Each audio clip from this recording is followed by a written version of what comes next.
तो दोस्तों हम लोग आज पढ़ेंगे कर्नाटक का युद्ध और पहला, दूसरा, तीसरा तीनों को पढ़ेंगे कर्नाटक का युद्ध। इसकी पिछली वीडियो में हम लोग 1664 ईस्वी में जो फ्रांसीसी का आगमन हुआ था और फ्रांसीसी 1664 ईस्वी में फ्रेंच ईस्ट इंडिया कंपनी का स्थापना करता है। उस समय जो फ्रांस का सम्राट रहता है लुई 14वां रहता है और फिर लगभग आगे जो फ्रांसीसी रहता है ना वो 1673 ईस्वी में ये पौंडीचेरी की स्थापना करता है। ये सिर्फ कहानी बता रहे हैं पीछे का 1673 ईस्वी में, और इससे कुछ रिलेशन बनेगा आगे का भी। तो 1673 ईस्वी में पौंडीचेरी का स्थापना करता है और 1742 ईस्वी में डुप्ले जो रहता है ना वो फ्रांसीसी कंपनी का एक गवर्नर बन के आता है भारत में। और जो डुप्ले रहता है ना काफ़ी महत्वाकांक्षी आदमी रहता है। ये मतलब महत्वाकांक्षी कहने मतलब बड़ा बनने की इच्छा, जिसको चाहत अरमान कुछ ज़्यादा होता है ना उसको कहते हैं महत्वाकांक्षी।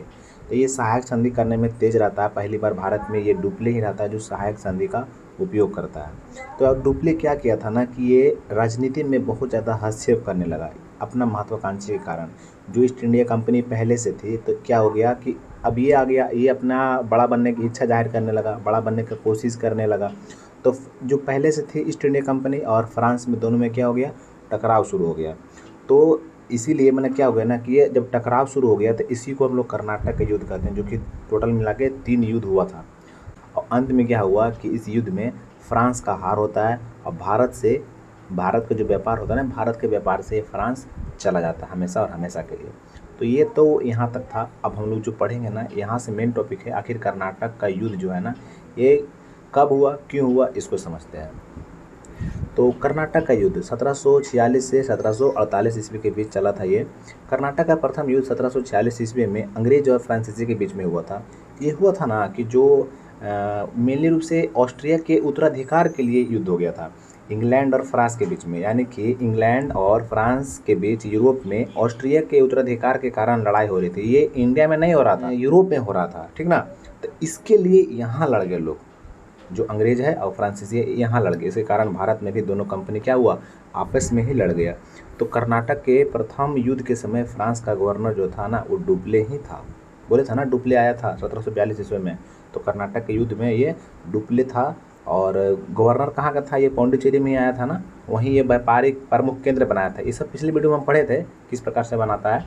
और कर्नाटक के प्रथम युद्ध में डुप्ले ने अंग्रेजी सेना को पराजित कर दिया। उसे फोर्ट सेंट जॉर्ज मद्रास को चारों ओर से घेर लिया। एक लीज पर जो अंग्रेज था ना वो किला लिया था, मतलब मद्रास को लीज पर लिया था और वहाँ एक किला का निर्माण करा था, उसका नाम था फोर्ट सेंट जॉर्ज। ये क्या किया, जो फ्रांसीसी था इसको पराजित कर दिया कर्नाटक के प्रथम युद्ध में।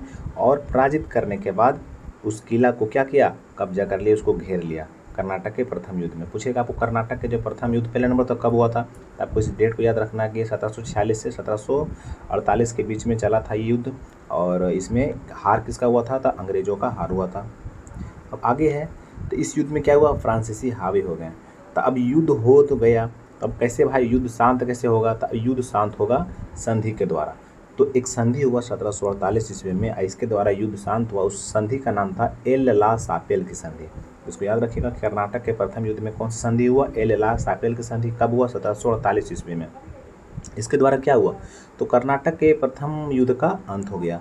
डुप्ले मद्रास अंग्रेजों को वापस कर दिया। जो डुप्ले मद्रास को ले लिया था ना, फिर से वापस कर देता है डुप्ले। अब जिस समय ये जो हो रहा था कर्नाटक के प्रथम युद्ध हो रहा था, उसी समय सेंट थोमे का भी युद्ध हुआ था। सेंट थोमे का युद्ध, यह युद्ध जो है कर्नाटक में डुप्ले और कर्नाटक के नवाब था जिसका नाम था अनवरुद्दीन के बीच हुआ था। तो याद रखना, ये भी आई है, ठीक ना। सेंट थोमे का युद्ध जो है ये किसके बीच में हुआ था, तो डुप्ले और कर्नाटक के नवाब जिसका नाम था अनवरुद्दीन, इसके बीच में हुआ था। इसमें क्या हो गया था कि फ्रांसीसी का लगभग मुट्ठी भर सेना है ना, जो मुट्ठी मतलब थोड़ा बहुत मतलब कि थोड़ा 200 या लगभग, हाँ लगभग 250 सेना था, जो कि कर्नाटक के 10,000 से अधिक सैनिक को पराजित कर दिया था। क्यों, क्योंकि जो सेना था ना वेल ट्रेन था। 200 से कुछ अधिक सैनिक प्रशिक्षण एवं तकनीक के कारण कर्नाटक के 10,000 सैनिकों पर भारी पड़ गया था ये, ठीक ना। ये काफ़ी ज़्यादा इम्पोर्टेंट रखता है दोस्तों आपके लिए। अब आगे समझते हैं कर्नाटक का द्वितीय युद्ध, जो कि है 1749 से 1754 ईस्वी। तो कर्नाटक का द्वितीय युद्ध अंग्रेजों एवं फ्रांसीसियों के बीच लड़ा था। पहले पूछेगा ना पहला के बारे में, तो पहला क्यों लड़ा गया था, तो ऑस्ट्रिया के उत्तराधिकार के लिए लड़ा गया था। अब दूसरा समझते हैं। तो कर्नाटक का द्वितीय युद्ध अंग्रेजों एवं फ्रांसीसियों के बीच लड़ा गया था। कर्नाटक के द्वितीय युद्ध का कारण हैदराबाद एवं कर्नाटक के उत्तराधिकार को लेकर हुआ था। हैदराबाद और कर्नाटक के उत्तराधिकार। आखिर इसका उत्तराधिकारी कौन होगा? इसके लिए कर्नाटक के द्वितीय युद्ध हो गया था, ठीक ना। इस युद्ध का एक कारण डुप्ले की महत्वाकांक्षी भी था। डुप्ले क्या बोले, उसको बड़ा बनने की इच्छा था, तो इस युद्ध का कारण एक डुप्ले भी रहता है। कर्नाटक के द्वितीय युद्ध में फ्रांसीसी कंपनी का सेनापति डुप्ले था। कर्नाटक के द्वितीय युद्ध के समय भी फ्रांसीसी कंपनी का सेनापति कौन रहता है? डुप्ले रहता है। और जबकि अंग्रेजी सेना का सेनापति कौन रहता है? लॉर्ड क्लाइव रहता है। और लॉर्ड क्लाइव को जन्मजात सैनिक भी कहा जाता था, इस बात को आपको याद भी रखना। तो उधर से कौन रहता है? फ्रांसीसी कंपनी का सेनापति रहता है डुप्ले, और अंग्रेजी सेनापति कौन रहता है? ये लॉर्ड क्लाइव रहता है। अब दोनों में जब दोनों लड़ना चालू किया ना, तो दोनों लगभग समान रह गया, ठीक है। और जो कर्नाटक के जो दूसरा युद्ध था, इसका अंत जो हुआ वो पौंडीचेरी की संधि, जो कि 1754 ईस्वी में हुआ था। तो पूछेगा पौंडीचेरी की संधि को याद रखिएगा कि पौंडीचेरी की संधि कब हुआ था? तो 1754 ईस्वी में हुआ था। इसके द्वारा क्या हुआ था? कर्नाटक के दूसरा युद्ध को अंत किया गया था। अब आते हैं कर्नाटक के तीसरा युद्ध। देखो, जो मेन पॉइंट आता है ना, हम लोग सिर्फ उसको पढ़ते हैं, बहुत ज़्यादा फालतू नहीं। तो अब तीसरा क्या था? कर्नाटक के तीसरा युद्ध 1758 से 63 के बीच चला था। कर्नाटक का तृतीय युद्ध अंग्रेजों एवं फ्रांसीसियों के बीच भारत में हुआ था। कर्नाटक के तृतीय युद्ध का कारण इंग्लैंड और फ्रांस के बीच होने वाला सप्तवर्षीय युद्ध था। यानी कि जो सप्तवर्षीय युद्ध हो रहा था ना इंग्लैंड और फ्रांस के बीच में, इसके कारण हो गया था। कर्नाटक के तृतीय युद्ध में फ्रांसीसी सेना का सेनापति जो था ना, काउंट लाली था। तो इसको याद रखेगा कि कर्नाटक का जो तीसरा युद्ध हुआ था, उसमें फ्रांसीसी सेना का सेनापति कौन रहता है? काउंट लाली रहता है। और वही अंग्रेजी सेना का सेनापति जो रहता है, उसका नाम रहता है सर आयरकुड। कौन रहता है? सर आयरकुड। तो कर्नाटक के तृतीय युद्ध के अंतर्गत सबसे महत्वपूर्ण युद्ध वांडीवास का युद्ध, जो कि 1760 ईस्वी में होता है। तो ये काफ़ी इम्पोर्टेंट है वांडीवास का युद्ध। पूछेगा वांडीवास का, ये कर्नाटक के तृतीय युद्ध के अंतर्गत ही आता है। ये वांडीवास का युद्ध 1760 ईस्वी में हुआ था।